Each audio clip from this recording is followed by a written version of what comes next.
కూడా చెప్పట్లేదు. ఇప్పుడు కేంద్రం నుంచి టీమ్స్ వస్తున్నాయి, డిస్కషన్స్ జరుగుతున్నాయి. గైర్ హాజరీ ఆ టైంలో టీఆర్ఎస్ నాయకులు గైర్ హాజరీ.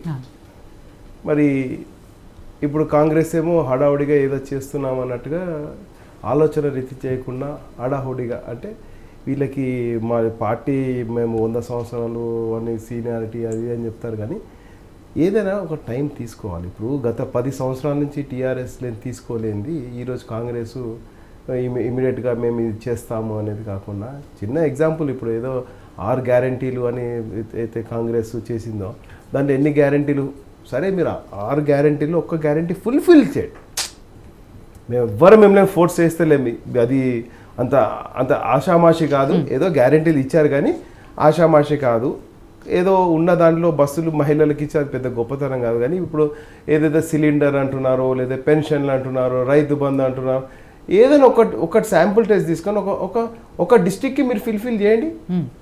డిజిటలైజ్ అంటే ఇప్పుడు మొన్నటి వరకు ఏమో మాన్యువల్ అప్లికేషన్స్ తీసుకున్నారు.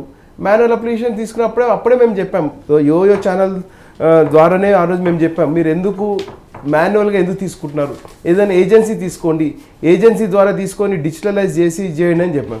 ఇప్పుడు మళ్ళీ అన్ని లక్షల అప్లికేషన్లు తీసుకున్న తర్వాత ఇప్పుడు మేము డిజిటలైజ్ చేస్తామని అంటున్నారు. అంటే ఎందుకు ఆ హడావుడి, మిమ్మల్ని ఎవరైనా తొందర పెడుతున్నారా? 100 రోజుల కార్యక్రమం చేయమన్నారు. ఇందాక మిత్రులు 60 రోజుల్లో మేము సక్సెస్ఫుల్ చేస్తాం. సక్సెస్ఫుల్ అనేది ఏదైనా ఒకటి ఇవ్వండి సక్సెస్ఫుల్. డైలీ సీఎం గారు సెక్రటేరియట్కి వస్తున్నారు, అదొక్కటే సక్సెస్ఫుల్. గతంలో సీఎం అయితే సెక్రటేరియట్కి వచ్చేవారే కాదు, ఆయనకు సెక్రటేరియట్ ముస్తాబు చేసిన దాకా రానని చెప్పినారు. ఆ ప్రగతి భవన్లోనే ఉన్నారు, ఆ ప్రగతి భవన్ నుంచి డైరెక్ట్ బ్యాక్ టు ఫామ్ హౌస్కి వెళ్ళిపోయినారు అనుకోండి. ఇట్లా వీళ్ళు సెక్రటేరియట్కి వచ్చేసి అటెండెన్స్ వేయడంతో ప్రజల గ్యారంటీలు ఇచ్చేసామన, వాళ్ళు రోజు ఇచ్చే అప్లికేషన్లు, ప్రతి ఎమ్మెల్యే దగ్గర అప్లికేషన్లు తీసుకోవటము, ఏమంటారు దర్బార్ అని ఈ దర్బార్ అని తీసుకోవటమే మట్టు. కానీ వీళ్ళ దగ్గర ఫండ్స్ ఎన్ని ఉన్నాయి, వీళ్ళు ఏ విధంగా ప్రతి కాన్స్టిట్యున్సీలో ఏం అభివృద్ధి కార్యక్రమాలు జరుగుతున్నాయి. ఆల్రెడీ ఆశా వర్కర్లకి మొన్న ఇప్పుడైతే కొంచెం సర్వే చేయమని చెప్పి, ఏదో గ్యాస్ సిలిండర్ల కోసం 200 యూనిట్ల కోసం కరెంటు కోసము మళ్ళీ ఆశా వర్కర్లు ఇంటింటికి తిరగాలట. ఇంటింటికి తిరిగి వాళ్ళ ఎలక్ట్రిసిటీ బిల్లు తీసుకొని, వాళ్ళ దగ్గర వైట్ రేషన్ కార్డు తీసుకొని, వీళ్ళు అవన్నీ అసలు ఒక సిస్టమ్ అనేది ఆల్రెడీ ఎగ్జిస్టింగ్, మీకు ఆల్రెడీ మీరు సిస్టమ్ మీ దగ్గర ఆల్రెడీ ఉంది. గతంలో వైట్ రేషన్ కార్డ్స్ ఎన్ని ఉన్నాయి, కొత్త మీరు వచ్చాక కొత్త రేషన్ కార్డు ఏమైనా ఇచ్చిరా?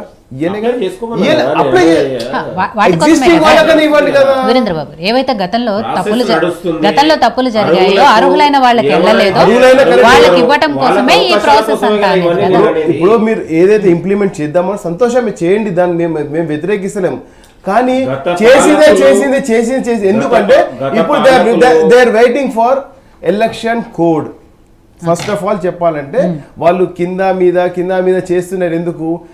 ఫస్ట్ మాన్యువల్ అంటారు, మళ్ళీ డిజిటల్ అంటారు, మళ్ళీ ఆశా వర్కర్స్ వెరిఫికేషన్ అంటారు. ఇవన్నీ ఏంటంటే సమయం ఏ విధంగా ప్రొలాంగ్ చేసుకుంటూ ఎలక్షన్ కోడ్ రావాలి, మేము చేతులు ఎత్తేయాలి, ఈ లోపల మేము ఎక్కడ ఎందుకు ఏ విధంగా ఒక స్టేట్మెంట్, మేము కేంద్రంలో అధికారం వస్తేనే మేము ఇచ్చిన గ్యారంటీలు చేస్తామని ఏ విధంగా స్టేట్మెంట్ ఇస్తారు? ఎందుకు ఆ స్టేట్మెంట్ ఇవ్వాల్సిన అవసరం ఏముంది? అంటే బెదిరిస్తున్నారా, బ్లాక్ మెయిల్ చేస్తున్నారా ప్రజలని మీరు బెదిరిస్తున్నారా? గతంలో బీఆర్ఎస్ ఏం చేసేది, మీరు రైతు బంధు మీద కట్ చేస్తాము, మీరు మాకు ఓటేయకపోతే మీకు దళిత బంధు కట్ చేస్తాం, ఆ ఎమ్మెల్యేలు స్టేట్మెంట్ ఇచ్చినవి ఉన్నాయి మా దగ్గర. ఎలక్షన్ టైంలో కూడా మీరు మాకు ఓట్లు లేకపోతే మీ పెన్షన్లు కట్ చేస్తాం, మీ రైతు బంధు కట్ చేస్తామని బెదిరించినారు ఎమ్మెల్యేలు. ఇప్పుడు డైరెక్ట్ సీఎం గారే, కాంగ్రెస్ సీఎం గారు ప్రభుత్వంలో ఉండి రేపు రానున్న పార్లమెంట్ ఎలక్షన్లో మీరు మమ్మల్ని కేంద్రంలో గెలిపించకపోతే, కేంద్రంలో ప్రభుత్వం మాకు రాకపోతే మేము ఇచ్చిన హామీలు చేయము అని ఎందుకని బ్లాక్ మెయిల్ చేస్తున్నారు? మీరు కేంద్రం వస్తారనే ఇప్పుడు మీరు ఇక్కడ చెప్పినారా? అరే స్టేట్మెంట్ అంటే ఇటువంటి ఒక సీఎం స్థాయిలో ఉండి మాట్లాడాల్సిన ఇవేనా అని చెప్తున్నాను. కాబట్టి మీరు ఇట్లా ఒక్కరపు లేదా ప్రజలని దారి తప్పించే కార్యక్రమాలు చిత్తశుద్ధి లేదు. మీరు లేదు అయ్యా, మేము చెప్పిన గ్యారెంటీ మేము చేయలేని పరిస్థితులు ఉన్నాము, అప్పుల పాలున్నాము. గత ప్రభుత్వము గత పాలకు చిప్ప చేతినిచ్చింది, దాన్ని ఈ విధంగా మేము ఎట్లా చేయాలి, కేంద్రం నుంచి మేము సహకారం అడుగుతాము, వెళ్తున్నారు కదా వెళ్ళి అడగండి, మాకు ఇంకా కొంచెం సమయం ఇవ్వండి అని చెప్పాల్సింది. బెదిరిస్తున్నారు, బ్లాక్మెయిల్ చేస్తున్నారు. ఏదో చెప్తున్నా అంటే కాదు, సైంటిఫిక్ గానే మాట్లాడిందని చెప్తున్నాను. మీరు నేను మాట్లాడలేదు, మీరు మాట్లాడండి, కాదు మీ పద్ధతి, మీరు తప్పు వద్దండి. సైంటిఫిక్ గానే మీరు మాట్లాడే స్టేట్మెంట్. కాంగ్రెస్ పార్టీ కూడా అప్పులు చేయడానికి ట్రై చేస్తుందని కిషన్ రెడ్డి గారు మాట్లాడుతున్నారు. మరి ఏం చేయాలి? అప్పులు చేయకుండా వాళ్ళు రాష్ట్రాన్ని ఎట్లా నడిపించాలనుకున్నారు? మీరే అంటున్నారా గత ప్రభుత్వం అప్పు అట్లాంటప్పుడు ఎట్లా చేయాలి వాళ్ళు?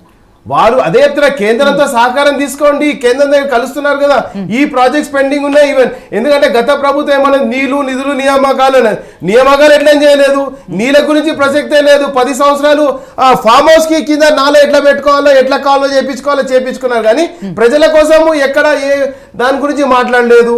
మళ్ళీ నియామకాలు అనేది వేస్తూనే ఉన్నారు. షెడ్యూల్ గ్రూప్ 1 గ్రూప్ 2 దాంట్లో క్వశ్చన్ పేపర్ లీకేజీలు, మళ్ళీ వ్యవస్థనంతా ఇచ్చేసి మళ్ళీ కాంగ్రెస్ ప్రభుత్వం వచ్చి ఏమైనా కొత్త ఈ పబ్లిక్ సర్వీస్ కమిషన్ కొత్త మెంబర్లు అంటే గతంలో ఉన్న ప్రభుత్వంలో ఎవరైతే ఆఫీసర్లలో తీసుకొచ్చి ఆయన చేసి పెట్టినారు. ఎందుకు క్లారిటీ ఎందుకు వస్తలేదు వీళ్ళకి? అంటే ఏదైనా ఒక మాఫియా అనేది ఒకటి ఉన్నదా అని నేను అడుగుతున్నా. గతంలో నాయననే మళ్ళీ ఇప్పుడు ఎందుకు చైర్మన్ ఎందుకు చేశారు? మీరు కొత్త వ్యక్తిని ఎందుకు తీసుకురాస్తారా? ఈ ఒక్క పేర్ల రిపీట్ అవుతున్న పేర్లు అవసరమా చైర్మన్షిప్లు? అంటే వీళ్ళందరికీ లోపల అండర్స్టాండింగ్. రేపు మళ్ళీ మేము ఒకటే, పైన మాత్రం ఈ విధంగా ఉంది. ఇప్పుడు ఏమంటే మీరు చేసింది అది, మేము ఇట్లా చేస్తాము, తర్వాత మళ్ళీ మేము ఒకటే. ఇప్పుడు ఏ విధంగా మీరు అంటున్నారు, నువ్వు ఎట్లా కేసీఆర్ నల్గొండకి ఎట్లా వస్తారు అంటే, నల్గొండకి ఎట్లా వస్తారంటే ప్రతి మనిషికి హక్కు ఉన్నది. నేను పైన నేనేమి అయితే ఏ ఒక్క వ్యక్తికైనా, ఏ రాష్ట్రానికైనా, ఏ ప్రాంతానికైనా పోయి శక్తులు మీరు ఎట్లా ఆపుతారు?